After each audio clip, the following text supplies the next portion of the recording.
Alright guys, what is going on? Episode 6, or number 6, of my weekly sports podcast. Man, I want to start off by saying follow me on Twitter at EpicMike1996.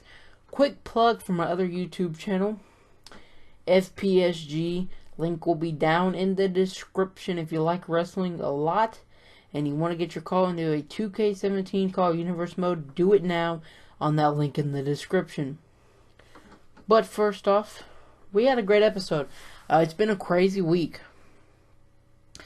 A lot of stuff happened in the MLB, and I'm happy because for the past couple of weeks it's been boring. A lot of drama, and I finally feel like the drama's gone. And for some people who know what I'm talking about, it just feels fucking great. Oh my gosh. So we're going to start off by signing that I didn't put up on my channel. The Oakland Athletics signed Santiago Garcia to a 2-year, $11 million deal. He struck out a career-high 65 batters last year and saved 31 games for the San Francisco Giants. They obviously don't need him after that Mark Melanson deal. Okay, so he gets added to a bullpen that's starting to look pretty damn good for the Oakland Athletics. They have Ryan Madsen, John Axford, Ryan Dole, who played pretty damn good last year, Sean Doolittle, but you really don't know what you get out of him because the injuries. I hope he comes back healthy. I really do, because besides the Toronto Blue Jays, the only other teams that I really follow, who I would give a shit about, to be honest, is the Athletics and the Braves. So anything the Athletics do makes me feel happy because, damn it, they suck. So now we have Michael Saunders signs with the Philadelphia. Yes, I like that. Philadelphia. I'm just kidding. The Philadelphia Phillies to a 1-year contract. The lineup will look like this going into 2017. You got Cesar Hernandez at second base. Newly traded for Howie Kendrick in left field. Abdul, I can't say Abdubadal. Dude, let me know if I'm butchering his name down in the comments below. I really do think I am.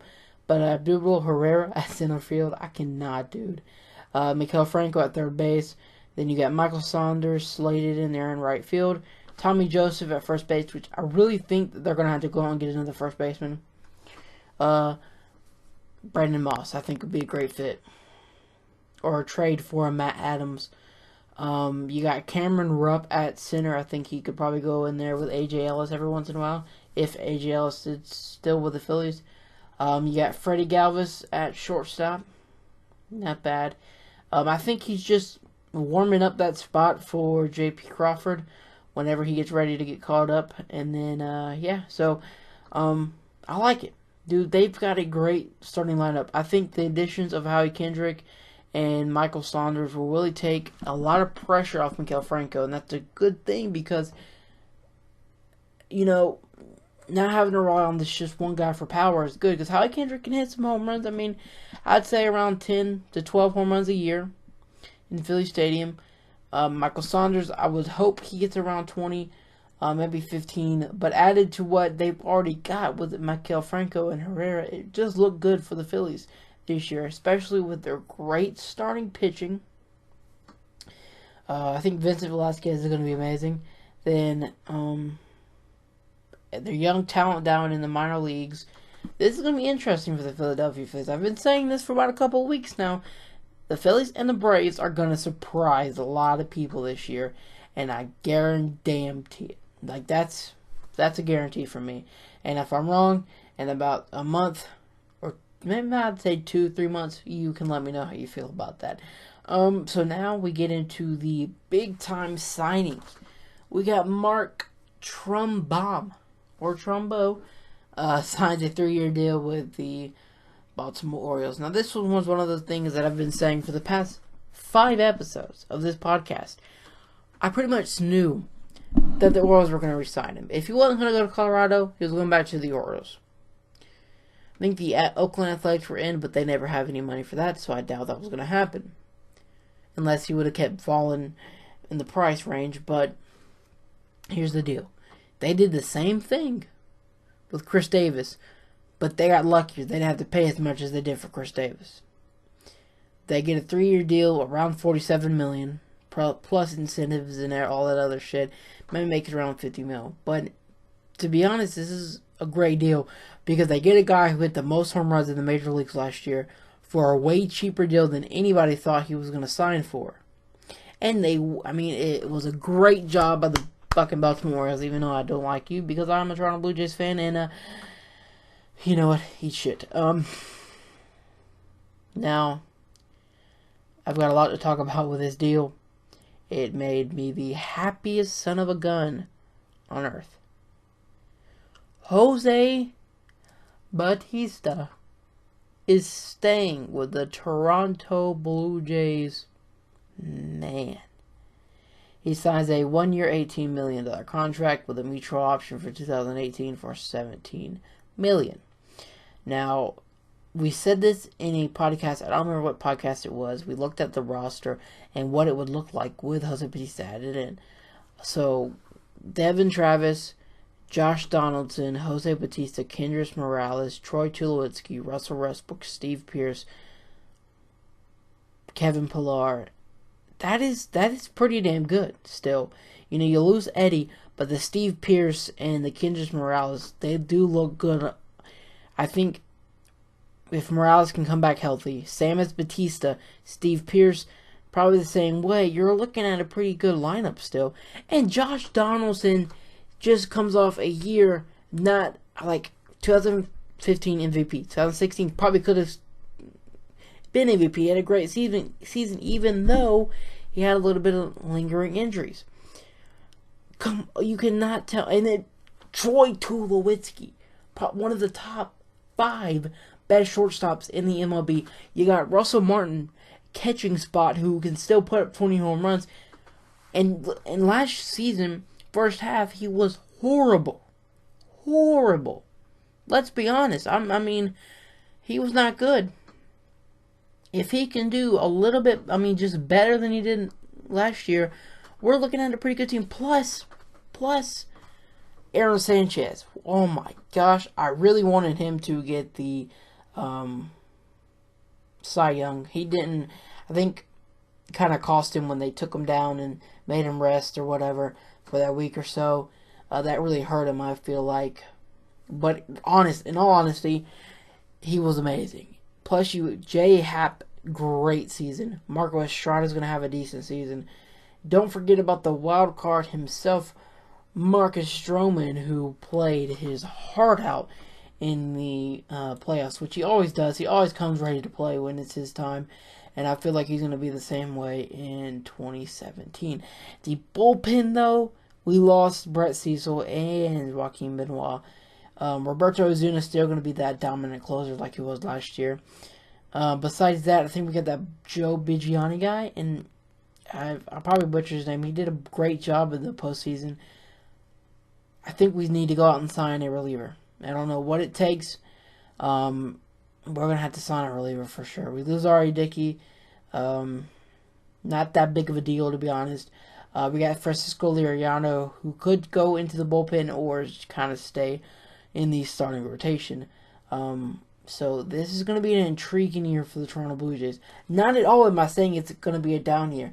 For those people who think it's going to be a down year, you're dumb. Keep drinking the Toronto Blue Jays Kool-Aid because I think we're going to make it to the playoffs again. In about 6 months, if I'm wrong, call me out on it. And one thing I saw was that I read an article just like 30 minutes ago before I started this. Toronto Blue Jays GM Atkins says ownership got involved in this one, saying thanks to Rogers, they don't have to rebuild now. Or we don't have to rebuild now. So I like that the owners probably kind of pushed for this a little bit more from what I'm reading. That's great. Because you lost your face. One of your two, well, let's be honest, 23 or 4 faces of the franchise in Eddie. You bring back a guy who's been your top guy for 9 years. Maybe 8. And here's the story behind this. The reason why I like this dude, Jose Bautista, so much. I've been watching baseball since I remember. But I didn't really get into baseball like I am now until Jose Bautista hit that 50-something home run season. And he really just like, let's fucking go, Toronto Blue Jays. before that, I'd always watched baseball, and I was always saying Toronto Blue Jays are my favorite team just because the first game I saw live was the Toronto Blue Jays and Atlanta Braves. And it's like, yeah, Blue Jays, they're my favorite team, you know. And I've always kind of watched baseball, but when I saw Jose Bautista have that wonderful season, I was like, oh my God, I love baseball. Like, that's how it happened. And I'm not going to leave the guy just for having one down year. What's the point? That's stupid. I mean, I can't say anything more about it, but I'm just so freaking happy Jose Bautista's back in the six. So we get some interesting news out of some NFL news now. We're done with baseball. About 11 minutes just full of baseball. Man, I love that. So for you guys who sit through this, which I think a lot of people who come into this really only care about the baseball. So let's try to get some NFL and NBA people into this show. So Zach Orr from my favorite team, the Baltimore Ravens, retired due to congenital. I can't say the word. I'm terrible speller. It's just insane. I have notes written down. I spelled that wrong, but whatever. It's a neck and spine condition. I feel like he was a solid player. It's gonna be tough to see him leave. I mean, I thought we were gonna make the playoffs this year. Damn, Pittsburgh Steelers knocking us off. You better. I mean, let's be honest. They're gonna lose to fucking New England. We're gonna get into the predictions after this next piece of news. The Oakland Raiders filed for relocation to Las Vegas. That's a good idea. So, in the next coming years, I guess the stadium where the Raiders and the Athletics play, no one will be playing there because the Athletics with a new CBA are basically being told they need to build a stadium because the one they're playing at now is not that great. Just saying. Yeah, sorry for Oakland fans who really love the stadium. I don't know if there is some that do, but I just feel like they need one. They need one to make it look new. But let's get into these predictions for this, semifinal round or the division championship rounds, league champ. I don't know. Don't watch much football, but I do know I'm going to watch one of these games. We get the Falcons and the Green Bay Packers. I'm going to go with the Falcons. The game they had against the Seahawks, I really feel like they could go out there and beat the Packers. And I want to see them go to the playoffs. I mean, the Super Bowl, because the last time they've been in the Super Bowl, I was 2. 1998. 20 now. It's been that long. So, 18 years. It's been 18 years since they've been in the Super Bowl. So I feel like they really do need to get back there just for the fucking the fans in Georgia who love their Atlanta Falcons. Because throughout any team in Atlanta, there's nobody doing anything because every time the Braves they make it to the playoffs, they choke in the fucking wild card game. Last time they did anything was I was like before I was born or I was 1. I mean, it's been not long ago. You got the Hawks who've never won a championship and they choke at every fucking playoff game. Then you've got the Falcons they get there. A couple years ago they would have beat the 49ers. They probably would have been in the Super Bowl, but they choked then. It's just nobody does anything in the playoffs for Georgia. It'd be nice to see somebody do something for these Georgia fans, you know. So that's my NFL news. We're going to talk about some basketball news. There's rumors coming out today that the Denver Nuggets are shopping Nurkic. Can't say his first name. All I know is I like the guy. I'm a Denver Nuggets fan. That's my favorite basketball team. So I'm interested to see who they get back. I don't think they need to trade Jokic after that 30-something point performance against the Spurs. Great game there. Ever since the Nuggets were in London, we've really played better, and I'm super happy about that. So that's great news, obviously. More basketball news. There was rumor out today that the Pistons and Timberwolves are discussing a Reggie Jackson for Ricky Rubio. And I'm just sitting here thinking, why? Jackson is way better than Rubio. Unless you want Rubio to go out there and pass to, make those stellar passes to an Andre Drummond. or Tobias Harris, who is one of my favorite players in the NBA. Tobias Harris, dude, amazing. Or maybe a Morris. I don't. Contavious Caldwell-Pope pretty good for the Pistons, but I don't know how that deal would work. Reggie Jackson on the Timberwolves would be insane. They are a crazy good young team. Next year, I really feel like they might be able to slip into the playoffs in the West. Maybe not next year, maybe a year and a half. But whatever. It's just Reggie Jackson though would seriously turn their season around quickly, because he's a great player, and added to a young team like that would be pretty nice. I mean, just saying. So another final piece of news in the NBA. This is going to be a short podcast. I did not want that to happen like that. So, well, this should be a pretty long and interesting discussion. The Carmelo Anthony situation. Rumor comes out that they are interested in trading Carmelo. But Carmelo says he wants to stay in New York. He has a no-trade clause. And a couple of days later go by, and he's basically saying if the GMs come to him, he will consider waiving his no-trade clause. This whole thing, and I feel like the Knicks don't want him. I feel like they're ready to move on and hand the whole team over to Porzingis, in which the dude is fucking a beast. He is a beast. Carmelo, though, can have good games. He was a former Denver Nuggets player, so I've got respect for the dude.